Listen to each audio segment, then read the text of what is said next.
Olá, hoje temos aqui um TPC7 que se refere a uma viga de eixo curvo. É uma viga de secção tubular, é um tubo circular. Temos ali o eixo de curvatura, portanto é uma viga que é curva e o eixo dessa viga, esse tubo, portanto, tem uma curvatura RC, que é a raiz quadrada do vosso número. E esta viga, portanto, é solicitada, neste caso, nesta secção, é solicitada por um momento M, que é de 2,5 kN. Pede-se para calcular as tensões máximas de tração e de compressão. Ora bem, se o momento é para aquele lado, portanto vai rodar nesta forma, é natural que nós tenhamos cá em baixo uma tração máxima e lá em cima uma compressão máxima.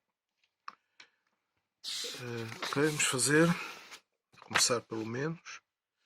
Portanto, temos então aqui o TPC7, nós temos então um eixo de curvatura e temos então aqui o nosso tubo, mais ou menos.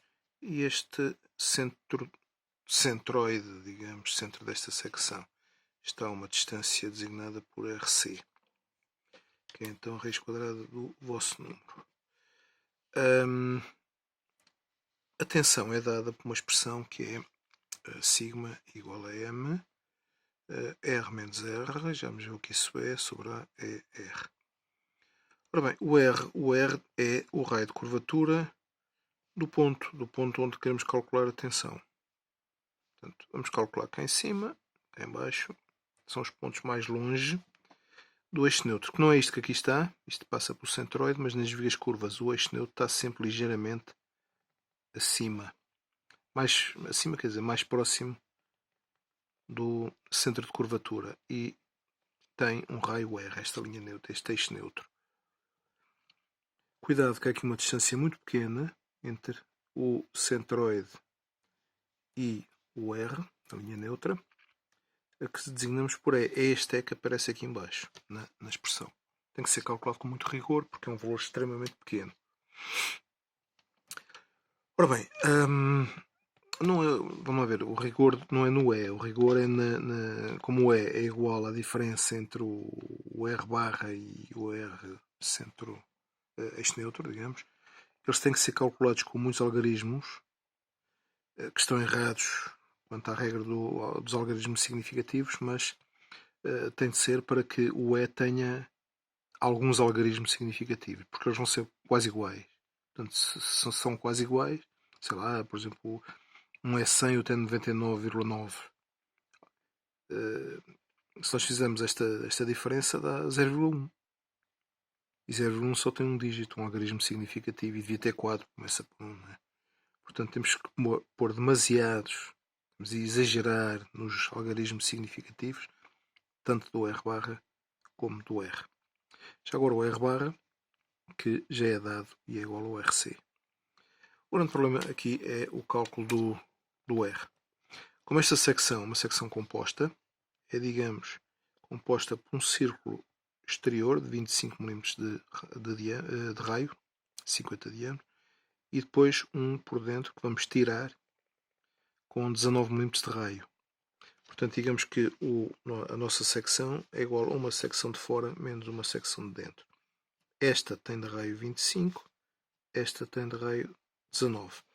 É que numa tabela que vocês têm do livro, aqui vê-se muito mal, está aqui o caso que nos interessa. Eu vou aqui pôr, portanto, temos ali o círculo, diz ali que tem um raio C, temos aqui um R barra, né? É assim melhor.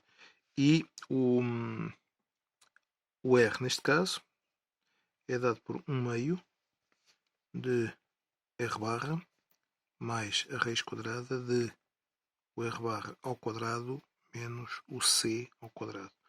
Portanto, o R barra é o raio do centro do círculo e o C é o raio da secção. Como nós temos o de fora menos o de dentro, temos que compor esta secção. Agora, atenção uma coisa. Tal como o R barra é um R médio, um R barra médio, que costuma ser o somatório de o R barra I vezes o AI a dividir pelo somatório dos AIs, portanto é a média dos R's barras.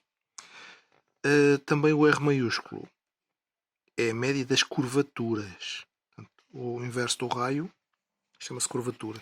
E a curvatura média, enquanto que o R barra é o raio médio, aqui estamos a falar da curvatura média. Portanto, a curvatura média é a mesma coisa, é o somatório das curvaturas de todos vezes a área de todo, da respectiva área, a dividir pelo somatório das áreas. Portanto, há aqui uma semelhança. Ao invertermos isto, ficamos então que o R, que é para ficarmos com o R e não com 1 sobre R, passa o somatório dos AIs para cima e em baixo temos o somatório de AI sobre RI. Portanto, neste caso, o que é que nós temos que fazer? Temos que, como temos dois casos, temos aqui dois casos, temos o caso exterior e o caso interior, temos que utilizar esta expressão, digamos assim, esta forma de resolver. Ou seja, o R da secção vai ser então igual a quê? A área externa do externo, digamos, esta área do externo mais a área do interno, desculpem, menos, porque a área do interno é negativa, portanto vamos já descontar. E em baixo vamos ter cada um, portanto o área exterior a dividir pelo R do exterior e depois a área do interior, menos porque esta área é negativa, a dividir pelo R do interior. É isto que nós temos que fazer. Portanto, as áreas é fácil, portanto, acá é fácil ver que a área do exterior é π vezes 25 ao quadrado, a área do interior é π vezes 19 ao quadrado. Muito simples, vai aqui entrar. Quanto ao R, o R do exterior, o que é que vai ser o R do exterior? É só aplicar aquela expressão que nós temos aqui, alguns está aqui. Esta expressão que nós temos que aplicar. A tabela, isto vem do livro, vocês têm que ter isto. E portanto vai ser um meio de, abrir parênteses, o R barra que é o RC, mais a raiz quadrada do RC ao quadrado, que é o menos C. C é o raio, portanto é 25 ao quadrado neste. Enquanto que o interno, o R do furo, digamos assim, vai ser um meio do RC, que é o raio do centroide, daquele círculo. Claro que estão os dois no mesmo nível, mais agora raiz quadrada do RC ao quadrado, menos, só que isto é mais pequeno, 19 ao quadrado. Pronto, ou seja, já temos aqui os R's, de fora e de dentro, as áreas, e já podemos calcular o R. Quando tivermos aquele R, portanto o E vai ser calculado fazendo o R barra menos R, ou seja, o RC, que é dado, menos o R que foi entretanto calculado. Cuidado com isto, tem que ser calculado com muito rigor. Depois, a tensão será então dada, por exemplo, a tensão de compressão. Tensão de compressão, se o momento, como nós já vimos, se o momento é desta forma, vai estar cá em cima, é aqui em cima que nós vamos ter a tensão de compressão. E aqui em baixo vamos ter a tensão máxima de tração. São os pontos para o lado de dentro e para o lado de fora, mais longe da linha neutra. Portanto, a tensão de compressão vai ser para o R igual ao centro menos o raio que é de 25, enquanto que para a tração é, por aqui implica que o R vai ser o de fora, ou seja, o do centro mais o raio de 25. Pronto, está feito. A partir daqui calculem, apresentem que o problema está feito. Ok? O que é importante aqui é talvez esta expressão. Quando vocês têm secções compostas, sei lá, por exemplo, um retângulo oco, temos que ir aqui ao retângulo e fazer o de fora menos o de dentro. Né? Suponham que tinham aqui um trapézio com um buraco redondo lá no meio. Nós fazíamos do trapézio e depois descontávamos o do círculo, coisas deste género.